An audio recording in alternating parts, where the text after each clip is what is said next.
Hi friends, আমি স্নেহাশিস এবং আপনারা দেখছেন দাস ইলেকট্রিক। তো দাস ইলেকট্রিকে একটি নতুন ভিডিওতে আপনাদের স্বাগত জানাই।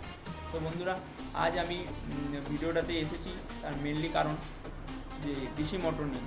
তো ডিসি মোটরটা অ্যাকচুয়ালি আমি আগে আমার ভিডিও দেওয়া আছে, ডিসি মোটর কীভাবে সার্ভিস করা হয় বা ডিসি মোটর কী, ব্লোয়ার কী, তো সব কিছু দেওয়া আছে। তা সত্ত্বেও আমি আজ ভিডিওটা করলাম কারণ আমার কাছে যে বর্তমানে যে ডিসি মোটরটা এসেছে সেটা দেখে আমি খুব খুশি হয়েছি।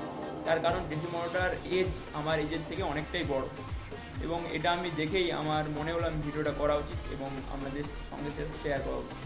তো বন্ধুরা, ভিডিওটায় যেটা মেনলি যে ডিসি মোটরটা অ্যাকচুয়ালি ম্যানুফ্যাকচার হয়েছিল আমার এজের অনেকটাই আগে। তো এবং যেটা পুরনো টেকনোলজিতে, যেটার ব্লোয়ার মোটরের সাথেই সেট আছে। তো সেই সব দেখেই আমার মনে হলো একবার ভিডিওটা আপনাদের শেয়ার করি। তো বন্ধুরা চলো এবং মোটরটার কাছে আপনাদের নিয়ে যাই এবং নিয়ে গিয়ে মোটরটা দেখাই। তো বন্ধুরা, চলে এসেছি ডিসি মোটরটার কাছে এবং আমরা দেখতেই পাচ্ছি ডিসি মোটরটা। বন্ধুরা দেখো কত বড় ডিসি মোটরটা, এবং এটা 380 কিলোওয়াট।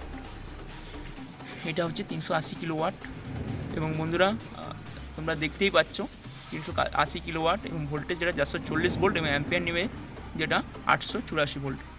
তো অ্যাকচুয়ালি আমি কেন বলেছিলাম এটা আমার থেকে অনেকটা বড়, তার কারণ এটা অ্যাসেম্বলি হয়েছিল, সেটা হয়েছিল 1984 সালে।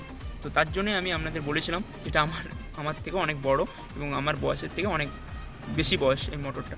তো বন্ধুরা, মোটরটা আপনারা যেমন দেখছেন, এটা হচ্ছে আপনার আর্মেচার ওয়ার্নিং। তো এটা হচ্ছে A1 A2, আর এদিকে রয়েছে এটা হচ্ছে J আর K।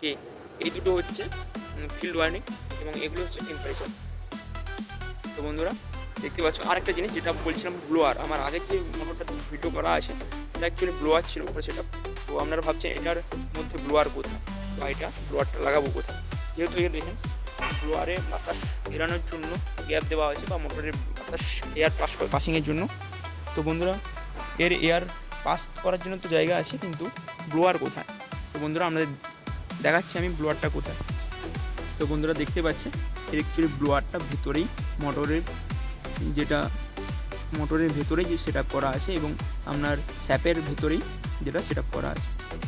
তার জন্য এর এক্সট্রা করে ব্লোয়ার দরকার হয় না। এবং মোটরটার পিছনে আপনাদের দেখাচ্ছি বন্ধুরা, এটা হচ্ছে মোটরের পিছনে যেখানে আমাদের কার্বন সেট আপ রয়েছে।